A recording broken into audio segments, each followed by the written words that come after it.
खबर उत्तर प्रदेश मुरादाबाद से। मुरादाबाद के कुंदरकीच ब्लॉक क्षेत्र में शर्मनाक तस्वीर सामने आई है। बरसात के चलते गरीब मजदूर गालिब का कच्चा मकान ढह गया। गनीमत रही कि बड़ा हादसा नहीं हुआ, लेकिन इस हादसे ने ग्राम प्रधान और डूंडा विभाग की कार्यप्रणाली पर बड़े सवाल खड़े कर दिए हैं। आरोप है कि अगर मजदूर ने सुविधा शुल्क दिया होता तो शायद उसे सरकारी आवास कब का मिल चुका होता। कुंदरकी ब्लॉक के चकाजलपुर गांव का रहने वाला मजदूर गालिब 4 बेटियों, पत्नी और एक नाबालिग बेटे के साथ एक जर्जर मकान में रह रहा था। सोमवार की सुबह हुई बरसात में अचानक कच्ची छत भरभरा कर गिर गई। घर का सारा सामान मलबे में दब गया। मकान में पानी भर गया। परिवार बाल बाल बचा, वरना बड़ा हादसा हो सकता था। गालिब फूट फूट कर आरोप लगाया कि उसने ग्राम प्रधान और प्रधान प्रतिनिधि से कई बार आवास की गुहार लगाई, मगर हर बार बहानेबाजी हुई। इतना ही नहीं, डूडा विभाग के अफसरों ने भी उसने फरियाद की, लेकिन वहां भी केवल आश्वासन ही मिला। गाँव वालों का कहना है अगर गालिब ने सुविधा शुल्क यानी रिश्वत दे दी होती तो अब तक उसका नाम आवास योजना में चढ़ चुका होता, लेकिन जो गरीब ईमानदारी से सिर्फ अपने हक की उम्मीद करता उसे यहाँ कोई सुनवाई नहीं मिलती। आज गालिब उसका परिवार खुले आसमान के नीचे है। आंखों में आंसू लिए मजदूर पूछ रहा है क्या गरीब को सरकारी योजनाओं का लाभ पाने के लिए भी रिश्वत देनी होगी? आखिर क्यों इतनी भ्रष्ट हो चुकी है व्यवस्था? केंद्र और राज्य सरकार लगातार गरीबों को छत देने की योजना चला रही है, लेकिन जमीनी स्तर पर प्रधान और अफसर इस योजनाओं को अपने भ्रष्टाचार की भेंट चढ़ा रहे हैं। सर क्या नाम है?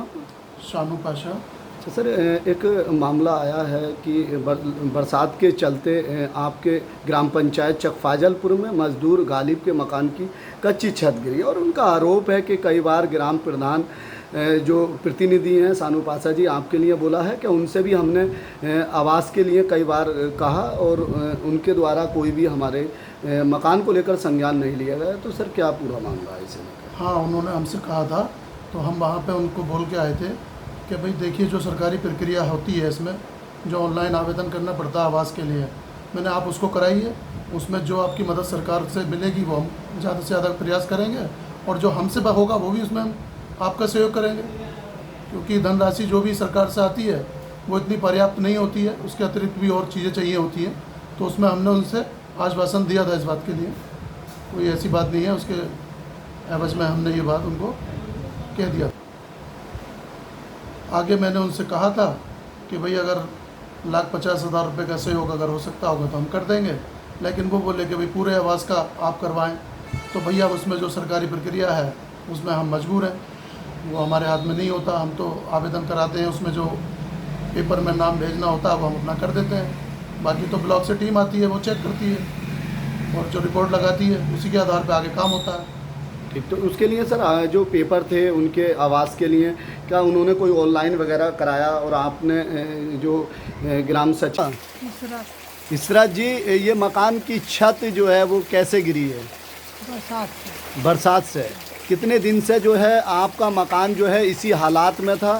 हालात में देखे जो समाज 15-22 दिन से ज़्यादा परेशानी है। अच्छा, ज़्यादा परेशानी थी। कमाने वाला कोई है नहीं? कोई ना, लड़की है 4 बेटी, लड़का बच्चा छोटा। आज मकान की छत गिरी है, नुकसान आपका हुआ है, तो क्या लग रहा है आपको? आवास के लिए भी आपने गए थे, तो फिर क्यों आवास नहीं मिला और क्या? आवास कहीं से ना।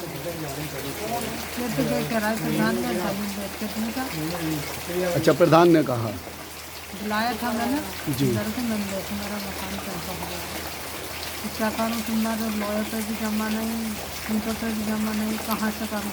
मकान की छत गिरी है, रहने के लिए अब जगह भी नहीं है, सर से छत का साया भी ख़त्म हो चुका है। क्या लग रहा है, अब आप क्या चाहती हैं? मैं ये चाहती हूँ बस मेरा मकान, मेरी बच्चियाँ कहाँ जाए? जमान बेटियाँ। जी, क्या नाम है आपका? गालिब जी। कौन सा गांव है ये? अच्छा, ये जो छत थी, मकान कच्चा मकान है आपका, और ये जो छत गिरी है मकान की आपकी कैसे गिरी है? बारिश में गिरी है। अच्छा, बारिश में गिरी है। तो क्या नुकसान यहाँ पर हुआ है? छत तो गिरी है, उसके साथ क्या कोई सामान का भी नुकसान? सामान वामान भी सब ऐसे ही दब गया। अच्छा, कितने लोग थे परिवार के इस समय? 5-6 थे। 5 कौन कौन है परिवार में? 4 कितनी बेटी लड़की बेटा हैं? 4 लड़कियाँ, 1 लड़का। अच्छा, बेटियां बड़ी हैं। हाँ, क्या करते हैं आप? मैं मजदूरी करता हूँ। चाचा, ये तमाम जो है सरकार जो है आवास जो दे रही है, तो क्या आपने आवास के लिए कहीं कोई कई गए जगह थे? इतला करी, जी? कई जगह इतला करी, बड़ा कोई सुनता ही ना भैया, गरीब की कोई है। अच्छा, और ग्राम प्रधान से कही हुई कोई बात? क्या कहा ग्राम प्रधान? वो कहे भाई मैं तो अब क्या करूं बोलो। फिर इसमें एक बार उन्होंने ये भी कही कि भाई मैं अगर जो 1-8 लाख आएंगे तो उसमें क्या करोगे साहब तुम? मैं अपनी ज़मीन बेचूं, क्या करूं? कम से कम 4-5 लाख का काम है तुम्हारा। किसने बोला था ऐसा? यही पप्पू नाम है क्या उसका, सानू।